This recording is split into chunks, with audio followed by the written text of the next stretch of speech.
Eu quero fazer uma reflexãozinha com vocês, ok? Uma palavra bem pequenininha, eu acho que vale nós refletirmos e pensarmos um pouco daquilo que Deus deseja fazer na nossa vida.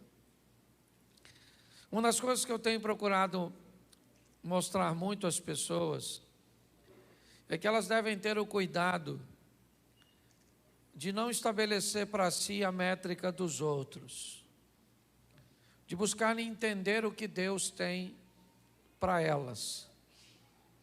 Muitas pessoas não conseguem ser felizes porque não conseguem encontrar o propósito de Deus para a sua vida, para o seu casamento.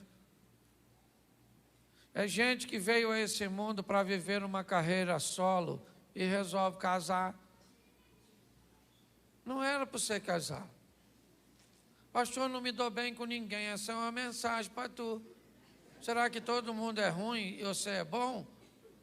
Se uma pessoa disser que você é um cavalo, pode ser mentira. Se 5 pessoas disser que você é um cavalo, pode ser um complô. Se 20 pessoas disser um cavalo, é porque você é um cavalo, compra uma ferradura. Tem gente que quer divorciar para ser feliz. Também não adianta. Tem nada muito melhor do que isso que se arrumou. As pessoas estão olhando para a vida do outro e imaginando, porque você não sabe os problemas que o outro tem. Aí você imagina, nossa, a vida dessa pessoa é perfeita. Isso tem sido um grande desafio para a maioria das pessoas. Ficar de olho no que está acontecendo na vida alheia, canalizar suas forças. Há muito tempo eu venho falando com a igreja sobre melhorar sua qualidade de vida. Foi isso que eu fiz na minha vida. Se você pensa que eu sou rico, você está muito enganado. Aqui deve ter pelo menos umas 100 ou 200 pessoas que têm mais recursos que eu. Mas eu aprendi a ser próspero, que é ter o bastante na maioria das áreas. E isso faz com que as pessoas olhem e digam, nossa, que pastor feliz, até porque eu não choro na sua frente. Mas eu também choro. Para mim também é difícil. Então o que eu tenho visto? A perda da oportunidade que Deus tem concedido a todos. É importante que você entenda que Deus não tem seus privilegiados. Não. Deus não tem um grupinho que Ele resolveu abençoar. Ele dá a oportunidade a todos, mas nem todos são capazes de aproveitar a oportunidade. E às vezes não é de hoje que Ele está dando a oportunidade, não apenas para você, mas para aqueles que antecederam você. Eu acho que essa é a grande questão. Quando seu pai vivia, ou seu avô vivia, o meu provavelmente também vivia. E durante a vida daqueles que já passaram, eles podem ter feito coisas totalmente diferentes. Isso fez com que a próxima geração entrasse com uma vantagem sobre outras pessoas. Não porque Deus tem privilegiados, porque pessoas aproveitaram as oportunidades oferecidas por Deus. Hoje, talvez, a vida financeira de alguém é mais fácil que a sua. Hoje, talvez, o equilíbrio emocional de algumas pessoas seja mais fácil que o seu. Hoje, o casamento de algumas pessoas podem ser mais fácil que os seus. Hoje, filhos de outras pessoas podem ser menos problemáticos que os seus. E o que isso me mostra? Que pessoas estão fazendo coisas diferentes. E quando as pessoas que têm um resultado negativo olham para isso, elas começam a achar que há uma injustiça nesse resultado. Porque eu trabalho tanto e tenho pouco resultado. Por que é que eu faço tanto e tenho poucos resultados? É importante nós entendermos isso, por quê? Porque hoje é muito comum nós estarmos atentos demais ao que está acontecendo na vida dos outros, principalmente nesse momento de rede social tão ativa. Às vezes o número dos outros te irrita. Você fica olhando e fala, poxa, o conteúdo dos outros. Às vezes tem gente que tem um conteúdo 200 vezes pior que o seu. O cara posta um troço, dá 1000 curtidas. Tu posta, dá 3 e uma é sua. Outra é da sua mãe. Não dá raiva, só dá em mim. Então já faz tempo que eu parei de olhar a vida dos outros e me concentrei na minha, para fazer as coisas acontecerem na minha vida. Então, eu já falei isso aqui, eu quero falar e depois quero usar uma palavrinha que Deus colocou no meu coração. Coloca aí a primeira carta do apóstolo Paulo à igreja de Coríntios, capítulo 10, versículo 1. Você já vai lembrar desse texto, porque eu tenho usado bastante aqui e tenho aprendido que a repetição é didática. Ora, irmãos, eu não quero que ignoreis que os nossos pais estiveram todos debaixo da nuvem. Todos passaram pelo mar. E todos foram batizados em Moisés, na nuvem e no mar. E todos comeram de um mesmo manjar espiritual. E beberam todos de uma mesma bebida espiritual, porque bebiam da pedra espiritual que os seguia. E a pedra era Cristo. Mas Deus não se agradou da maior parte deles, pelo que foram prostrados no deserto. Feche seus olhos. Pai, que toda distração, que todo embaraço seja repreendido e que as mentes sejam abertas para ouvir e muito mais do que ouvir. Colocar em uso, ó Pai, as ferramentas e aquilo que aprendem de Ti. Continua conosco em nome de Jesus. Amém. Glória a Deus. Amém. Aqui o apóstolo Paulo está fazendo uma descrição sobre um ambiente que aconteceu com o povo ao sair do Egito. Um povo tem 400 anos vivendo sob um regime opressor dominante, um ambiente de escravidão, altamente prejudicial para a mente. Depois de 2, 3 gerações, talvez, ou talvez até um pouco mais, filhos, netos e bisnetos, ou pais, filhos, netos e bisnetos, vamos lá, 4 gerações. Nós poderíamos entender que uma mentalidade foi desenvolvida nesse pessoal, uma mentalidade de escassez, de limitação, um povo que cresceu vendo tudo isso. Eles não conheciam a liberdade. De repente Deus envia um libertador para ir até o cativeiro e libertar este povo com mão forte. Mas eles não gerenciavam nada. Tudo que eles tinham eram porções oferecidas pelos seus senhores. Eles não precisavam de muita coisa. O que eles precisavam é de alimento, água e abrigo, e para isso trabalhavam. Quando de repente vem uma proposta, vocês vão sair do cativeiro para uma terra de libertação, beleza, é muito legal, mas quem é que vai administrar agora a minha vida? Foi muito legal quando eu migrei de um ambiente, de um funcionário, um operário, um colaborador de uma empresa, e fui mandado embora. Parecia que era algo extremamente agradável, mas era a empresa que pagava a maior parte do meu plano de saúde. O salário estava lá na minha conta todo final de mês. E a partir daquele momento que a liberdade chegou para mim, ela trouxe para mim responsabilidade, obrigações que outrora eu não tinha. E eu confesso que foi muito assustador para mim lidar com a liberdade, com o meu poder de escolha, com aquelas doses que chegavam para mim, já com todos os descontos, né? Com tudo aquilo que a empresa me oferecia. Agora eu não tenho mais. Como é que vai ser tudo isso? A liberdade que algumas pessoas almejam pode ser para elas altamente assustadora quando elas têm que lidar com a responsabilidade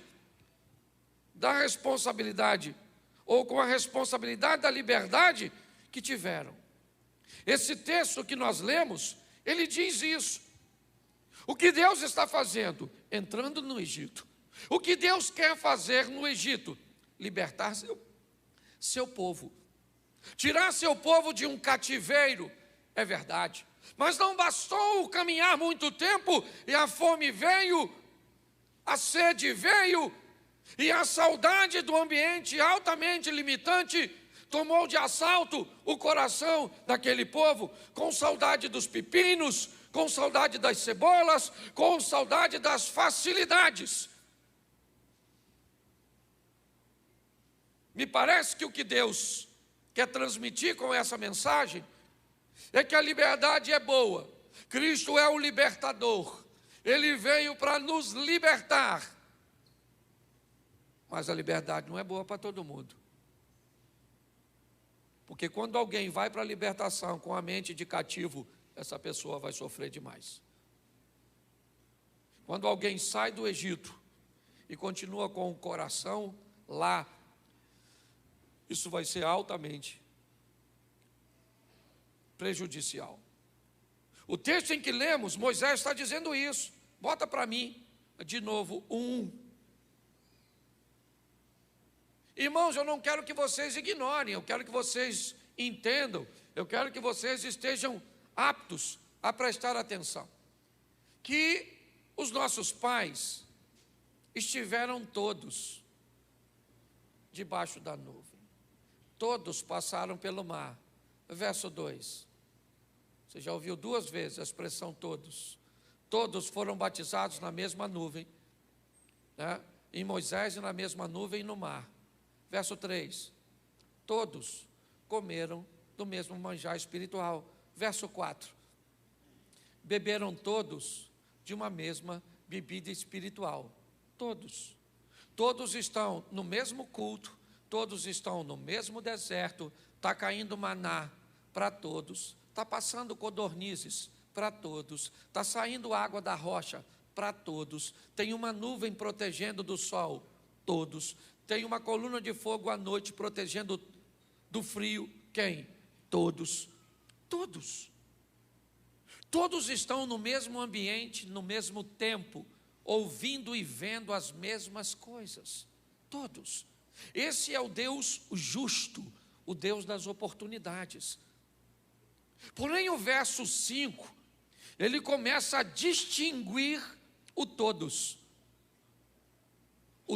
de todo mundo, ou todo mundo não são todos, ou todos não são todo mundo, coloque como você quiser. Verso 5, mas Deus não se agradou da maior parte de todos, e aqueles cujo qual, certo, Deus não se agradou, eles pereceram no deserto, saíram do cativeiro para ir para a libertação, mas morreram no caminho. É isso que Paulo está dizendo. A mensagem é: pessoas estão no mesmo culto de quarta-feira, ouvindo a mesma palavra de oferta, ouvimos a mesma palavra de campanha, ouvimos os mesmos louvores, estou aqui diante da mesma palavra para quem? Para todos, mas me parece que, segundo aquela estatística ali, a maior parte das pessoas perecem no processo. A Bíblia, ela é sempre recheada de oportunidades. Você abre o Éden, você vê dois irmãos fazendo a mesma coisa, porém com um coração diferente. Caim e Abel. A oportunidade de ofertar é para os dois, mas um é aceito e outro é reprovado. Uma família sai de Belém para peregrinar em Moabe. Uma janela de oportunidade é aberta para duas mulheres. Uma se chama Ruth, outra se chama Orfa. O que Deus está dizendo para as duas mulheres? Eu tenho uma mesma oportunidade para vocês. Quando a sogra de vocês saírem de Moabe para ir para Belém, vão com ela. E lá em Belém eu vou abrir uma janela para vocês serem prósperas. Quantas mulheres foram? Quantas? Uma. E a outra? Ficou. Mas a oportunidade era para as duas. Duas mulheres engravidam, são prostitutas, mães de meninos, solitárias. Um parto de apenas 3 dias de diferença. O que representa a criança na Bíblia, em algumas aplicações, futuro. O filho é a representação do futuro. Duas mulheres receberam a oportunidade de cuidar de seu futuro. Uma delas se deitou sobre seu futuro e o matou. A outra fez com que seu futuro vivesse. Onde é que está a injustiça nisso? Na morte do bebê? É isso que você quer ver? Você vai olhar um pouco mais à frente e o que você vai ver? 12 discípulos, escuridão para os 12, vento para os 12, 3 horas da manhã aproximadamente para os 12, cansaço para os 12, Jesus aparece para os 12. Quantos homens poderiam andar sobre as águas nessa ocasião? Quantos? Os 12. Quantos andaram? E por quê? Porque Deus é injusto e deu uma oportunidade para um que não deu para o outro. Não. Se quando Pedro dissesse assim, eu vou sair do barco, André, seu irmão, dissesse, tu não vai sozinho porque eu vou também. Tiago e João, que era sócio dele numa pequena cooperativa de pesca, diria, nós também vamos, vocês não vão sozinhos não. E aí pensa, não sei se Tomé iria, mas a turma podia ser maior. Aí um cara anda sobre as águas e 11 caras ficam olhando.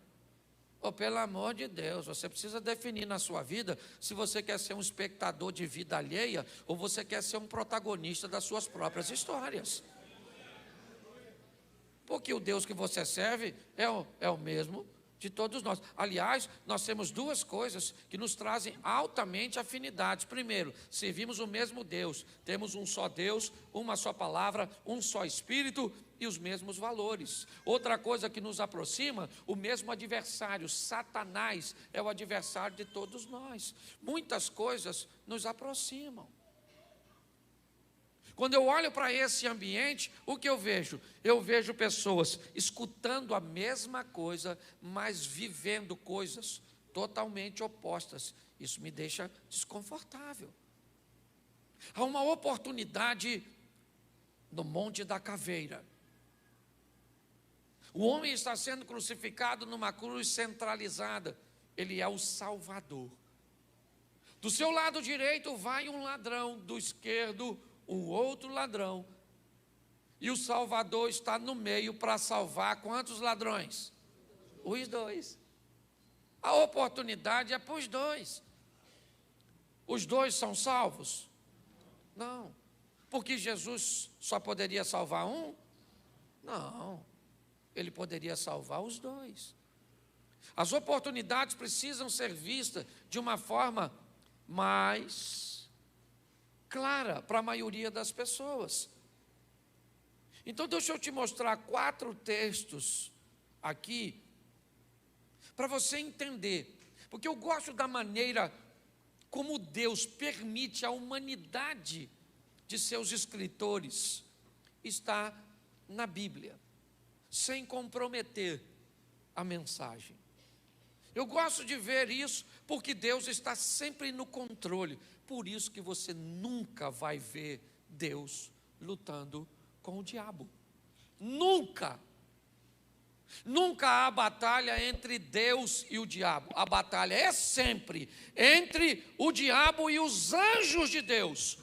Porque não há poder para o diabo para enfrentar o nosso Deus.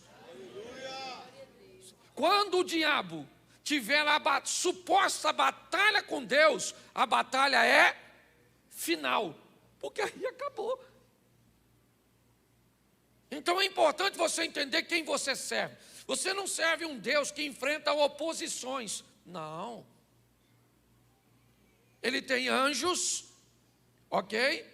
Que até quando vão enfrentar o diabo, usam Deus. Eu já vi gente dizendo, não tem problema nenhum, se essa é a sua cultura, fique à vontade. Eu vou pisar na cabeça do diabo. Mas quando um anjo enfrentou o diabo, ele disse assim: o Senhor te repreenda. Olha, ele não falou nada. Ele falou: diabo, vou falar uma coisa para você, para a gente acabar com isso o mais rápido possível. Senhor, o diabo. Tem gente que tem dificuldade até para orar. A grande disputa desse mundo espiritual são recipientes. Lugares onde duas forças querem estar e não conseguem estar simultaneamente. Quem é o recipiente? Eu e você. E quem é que está disputando esse recipiente? O bem e o mal. Por que é bem e mal? Porque um é a ausência do outro. Por isso que a representação é luz e trevas. Onde uma chega, a outra tem que ir embora. É ignorância e sabedoria. Chegou uma, a outra tem que ir embora. Quando Deus entra em você, pronto. Entrou, cadê o Satanás? Foi embora, porque não dá para bater duas coisas. Quando o Satanás entra em tu, o que vai? Deus vai embora, porque não dá. Pastor, mas o Satanás entra. No Pedro entrou. Não sei se entra em nós, porque nós somos muito melhor que o Pedro. Certo? O Pedro estava conversando com Jesus, e Jesus falou: ô Pedro, você respondeu direitinho. 10 para você. E por que você respondeu direitinho? Porque Deus está dentro de você. Pedro falou: beleza aí, Deus está dentro de mim. Jesus continua conversando com Pedro, já Deus foi embora e o Satanás entrou. E Jesus falou: Pedro, agora o Satanás está aí. Mas Pedro, Deus estava aqui agora mesmo? Pois é, mas o mal entrou. Então a grande disputa é essa. E não ri não, porque nós também somos assim. Ora está Deus, ora está o Satanás. É porque parece que quando eu falo Satanás, eu estou falando de possessão. Nossa. Certo?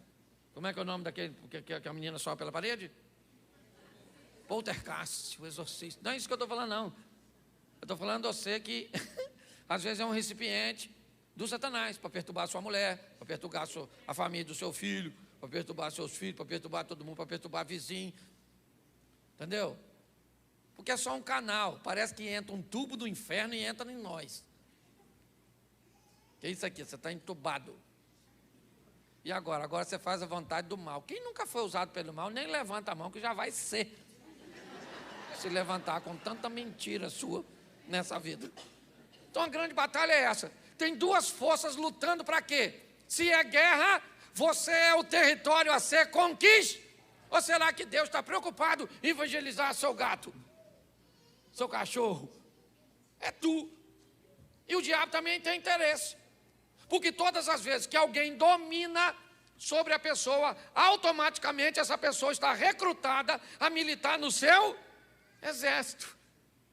É assim que funciona. Difícil de entender, né? Então você tem que dar uma olhada. Quem é que está em mim? Que horas? De vez em quando Deus está, de vez em quando nem acha Deus aqui, nada.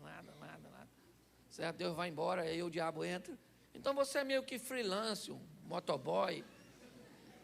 Alguém que aceita diversos serviços, né? Eu aprendi uma coisa: quem trabalha para Deus por dinheiro, trabalha para Satanás por um salário maior. É assim que funciona, depende da proposta. Então, por isso que a vida tem sido difícil para muita gente que vai morar no céu, mas vai sofrer igual um desgraçado aqui nessa terra.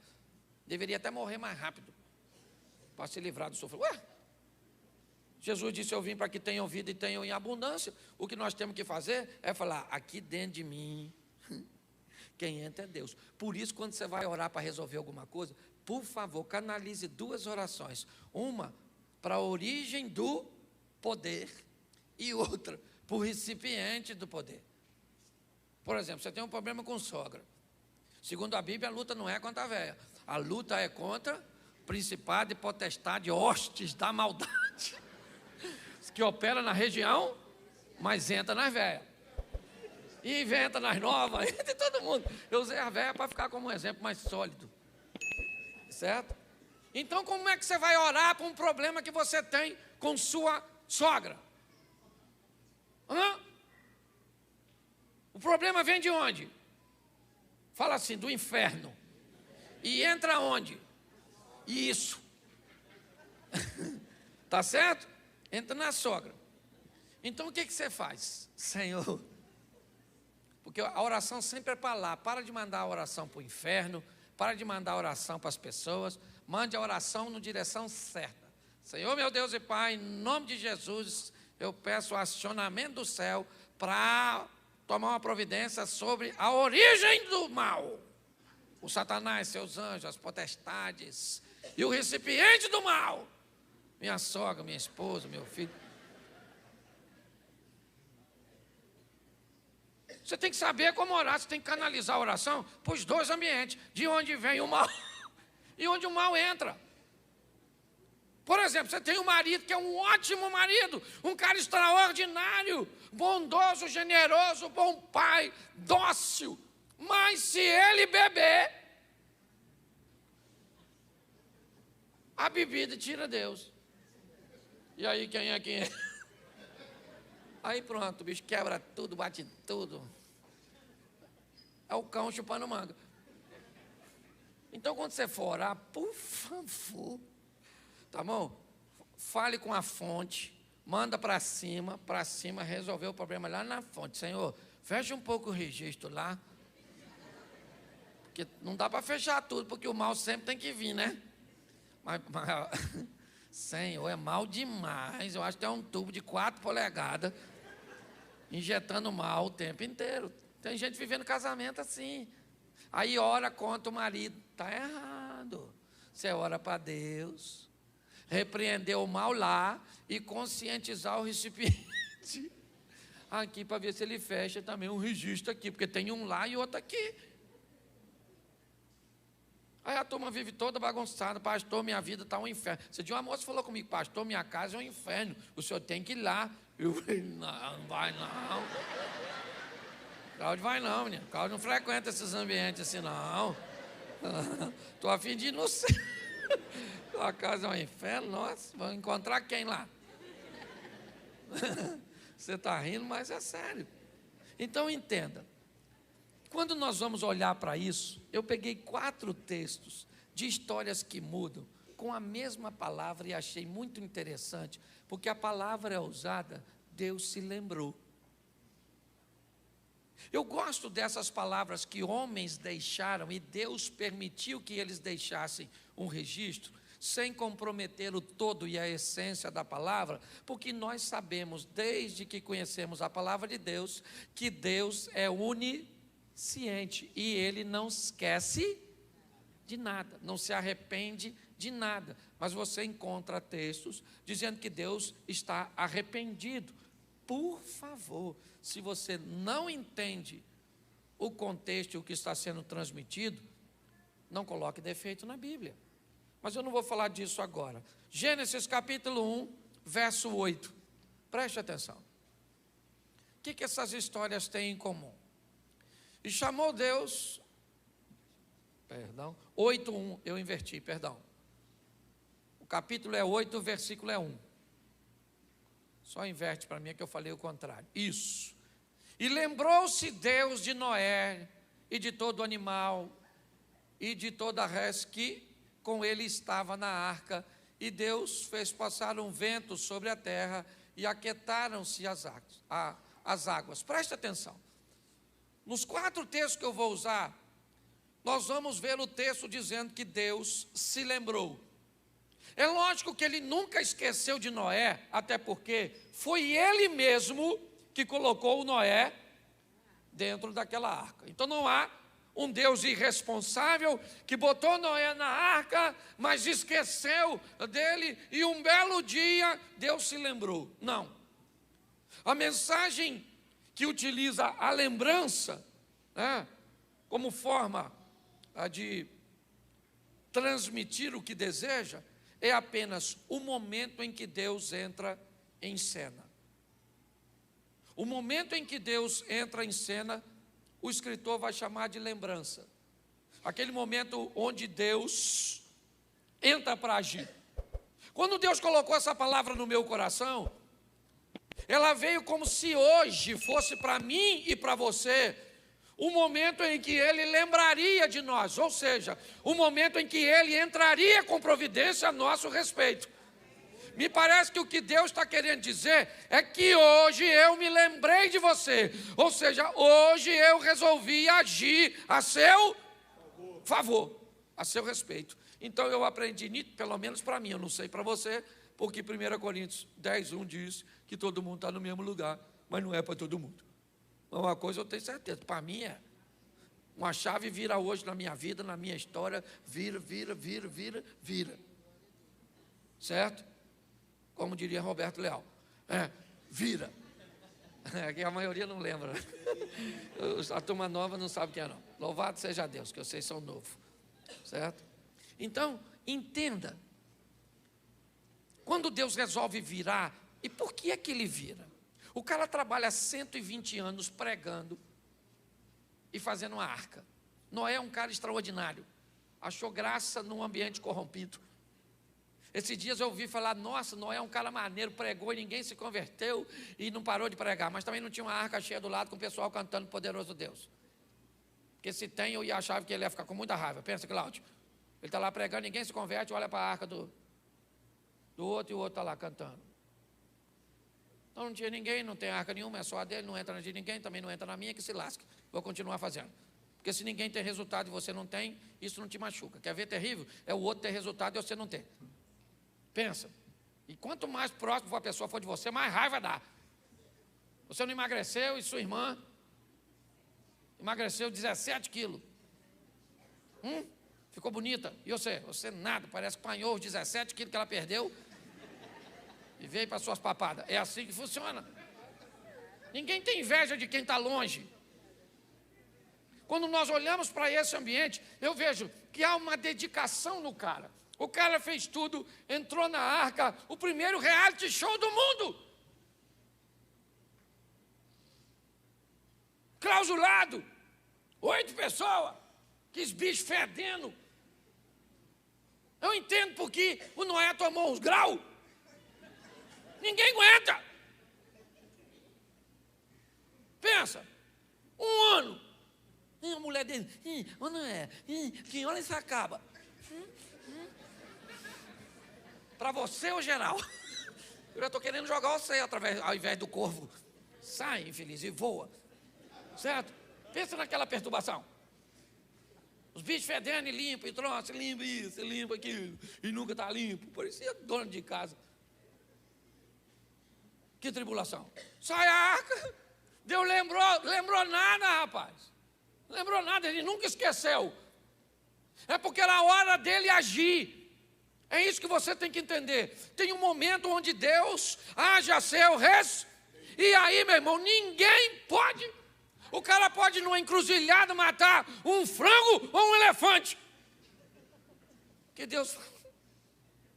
Nossa, sangue demais do elefante, hein? Mas não mudou nada, eu liberei. É assim que funciona. Quando Deus resolve fazer, já era. Só que levou 1 ano, dentro da arca, solta o corvinho, pegou, trouxe nada. Pensa. É porque Deus é poderoso, porque eu vou falar uma coisa para você que é até uma heresia, mas eu estou na minha igreja, eu posso falar. Quando Noé falou, eu vou tomar um negócio que eu estou de... Se Deus pudesse, falaria, eu acho que eu vou tomar com você, bota 2 copos aí, porque eu estou entendendo que você está atravessando. Era altamente estressante. Mas ele viveu porque perseverou. E é isso que muito crente não consegue. Um povinho que não pode enfrentar obstáculo nenhum, que já quer morrer. Ah, pastor, eu vou desviar, por quê? Porque está muito difícil. Vai para o inferno porque está difícil? Nossa, dá lembrança. Porque é difícil? Sim, porque hoje nós ouvimos isso aqui de manhã. Na maioria das vezes onde a pressão vem, ela vem para nos jogar para cima. Para nos fazer vencer. O cara venceu, mas levou um ano. Você acha que está ruim? Dá uma olhada nesse aqui, ó. 1 Samuel, capítulo 1, verso 19. Levantaram-se de madrugada, adoraram perante o Senhor, voltaram e vieram à sua casa a Ramá. E Eucana conheceu Ana, sua mulher, e o Senhor se lembrou dela. Gosta disso. Aproximadamente 10 anos, a Ana queria um filhinho. E onde é que o filho nascia? Na tenda da Penina. Pensa num bicho que parecia um coelho. De 3 em 3 meses tinha mexer. Criança chorando na tenda da Penina. Chora lá e Ana chora de casa sozinha, e o filho nasce lá, e chora daqui, e nasce lá, e chora daqui, e nasce lá, e é um filho, 2 filhos, 3 filhos, 4 filhos. Pensa numa mulher fértil. E Ana não nasce nada. Demorou aproximadamente 10 anos. 10 anos. E Deus se lembrou. Ele nunca esqueceu. Mas chegou um momento. Ana não tem um filho comum. Ana tem um dos maiores homens do Velho Testamento como filho. Quando está demorando demais, busque colocar na sua mente e dizer: rapaz, mas o negócio está demorando tanto porque Deus está... Nossa, está trazendo uma coisa tão boa, que a hora que chegar, por exemplo, você está com 35 e não casou. Louve a Deus. Pastor, por quê? Porque não entrou ninguém certo na sua vida, mas também não entrou errado. Pior é quem casou. Ah, pastor, eu estou sofrendo porque não casei. Deixa esse sofrimento para quem casou errado. Porque está assim de gente. Leva tempo, meu filho. Você tem que entender isso. E muitas vezes tempo para que algo seja feito da melhor forma possível, porque Deus sabe o que está fazendo por mim e por você. Às vezes é cansativo, sim ou não? É exaustivo, é desanimador. Às vezes você vai viver perto de uns recipientes usados quase full time pelo Satanás. Você acha que não é nem mais uma pessoa, é o Satanás que veio e se materializou. Mas você tem que aprender a respeitar o tempo, porque Deus está no controle de todas as coisas. E na hora que Ele quiser agir, aí as pessoas dizem: ah, Ele se lembrou. Lembrou nada, menino. Ele nunca esqueceu. Ele só estava preparando um ambiente. Mais de um ano por Noé não foi nada em relação a Ana. Você pensa que não pode piorar? Gênesis 30, 22. Aqui a chapa esquenta. Mas Deus se lembra também. 30, 22. Lembrou-se Deus de Raquel, e Deus a ouviu e abriu a sua mão. Bom, gente, presta atenção. Raquel era doidinha para ter um filho. Pensa numa mulher doidinha para ter um filho. Amada pelo cara. O cara trabalhou para ela. Raquel devia ser uma mulher bonita, porque ninguém trabalha 14 anos para casar com a mulher feia. Não trabalha. Ele já casou com Lia. Se Lia fosse melhorzinha, é que ela tinha um olho para arquibancada, o outro para geral. Ela era bem bagunçadinha, certo? E, senão, o Jacó tinha falado: deixa a Raquel para outra, que eu vou aqui com Lia mesmo, né? Mas não foi assim. Catou, devia ser um mulherão, sim ou não? Sim, cavala. Mas ela não gerava filho, e o filho nascia na tenda da outra. Sabe quantos filhos? Se eu achava que a Penina era boa de filho, A Lia teve 7, irmão. Pensa numa dona. Via a cueca do... engravidava. Uma mulher acima da média, a dona. E a Raquel doida para ter um filhinho. E a outra tinha 7. A Raquel ficou muito invocada, falou, quer saber de uma coisa? Ô Jacó, pega minha serva aqui e faz filho nela. O Jacó podia falar, eu não, pô, já tem 7. Mas homem é homem todo tempo. Eu imagino Jacó falando, não, acho melhor não pegar a... Até porque ninguém me convence quando Abraão ofereceu Agar para se deitar. Quando Sara ofereceu Agar para se deitar com Abraão. Pensa só, Sara devia estar com 60 e poucos anos, 70. Você acha que Agar tinha quantos anos? 59. Devia ser um chuchuzinho. Abraão olhou e falou, acho que não quero. Nossa, vou fazer esse esforço. Você está rindo de quê? Está assim de gente buscando atalho para alcançar o que deseja. É isso que a Bíblia está dizendo. Olha o problema que gera quando você queima etapa e não aguarda o que Deus tem a fazer por você. Ele sabe o tempo que vai fazer na sua vida, não precisa se apressar não, porque Ele está no controle de tudo. Está muito tempo, demorando demais. Então vá, Agar. Vai lá. Deus está demorando, vou dar uma forcinha. Vai, está precisando. Deus está com muita dificuldade, pegou Covid. Deve ser, está esquecendo das coisas. Eu gosto desse texto, porque a Lia teve 7 filhos. A outra, que é a escrava, a Zilpa teve 2. A Bila teve 2. Olha. E Raquelzinha não tem nada. Tem nada.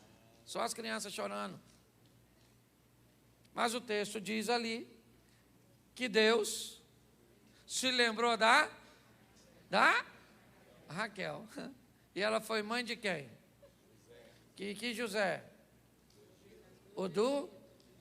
E os filhos de José substituíram 2 da tribo, lembra? Manassés e Efraim. Demorou ou não demorou? Aproximadamente, eu botei aqui, 7 com 2, 9 com 2, quase uns 15 anos para a mulher ter um filhinho. E você está esperando 6 meses. Nossa, pastor, eu fiz uma campanha. Vai ler a Bíblia, rapaz. Então não vem mais aqui não, porque não tem milagre. Então vai embora. Entendeu? Vai num fast food desse aí e pega lá na hora. Porque está demorando para caramba. O cara teve uma visão quando eu era mesmo lá na igreja Rio de Janeiro, que Deus ia me colocar num avião para voar. Pensa num medo, até não orei pedindo para que acontecesse.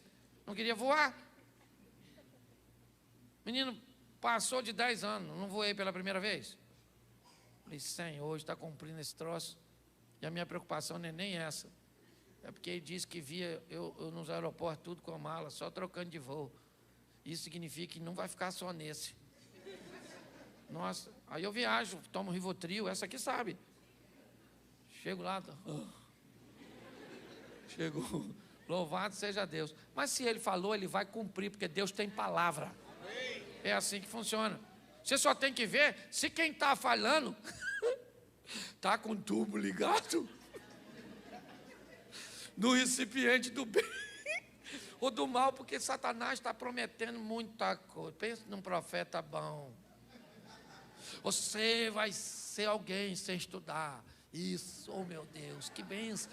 Deus é tão bom, vai ser alguém burro sem estudar. Ele não está nem mentindo, apesar de ser o pai da mentira.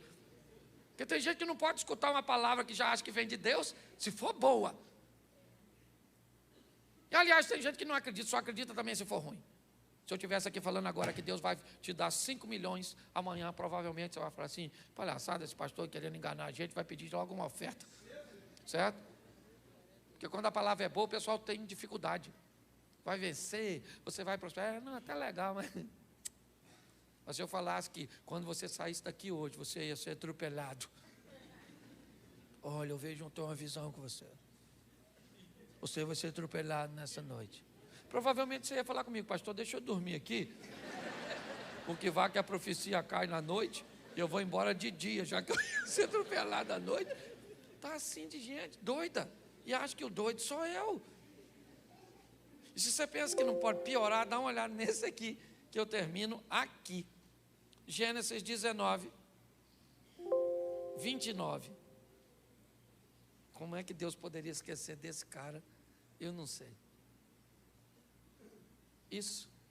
E aconteceu que, destruindo Deus as cidades da Campina, Deus fez o quê? Se lembrou de Abraão. Bom, não dá para esquecer de um cara como esse. Até porque é uma responsabilidade muito grande no que Deus prometeu a ele no capítulo 12. Sai da sua terra e da tua parentela e vai para uma terra que eu te mostrar. Então o que Deus está dizendo é, até você chegar no destino, eu vou estar com você. Então você não tem como esquecer de alguém que está fazendo uma viagem com você. Essa é a grande verdade. O grande problema é que esse cara recebe esse chamado no capítulo 12 e ele tem 75 anos de idade. E essa palavra se cumpre quando ele tem 100. Levou quantos anos? 25 anos. Porque Deus tinha esquecido e só lembrou 25 anos depois? Não, porque ele está vivendo e fazendo no tempo, é isso. Essa é a grande questão. Algumas pessoas viverão promessas bem rápidas, outras terão que cumprir o período de tempo, seja um ano, como Noé, mas foi 120 anos para construir a arca. Pare e pense. Seja como Raquel, pode ter sido como Ana, ou como Abraão. Deus não se esquece de nós, ou não esquece de nós. E eu acredito que hoje, essa expressão, lembrou-se, tem a ver com o momento em que as coisas vão acontecer. E uma chave vira hoje. Eu preciso que você acredite nisso para que você tome posse.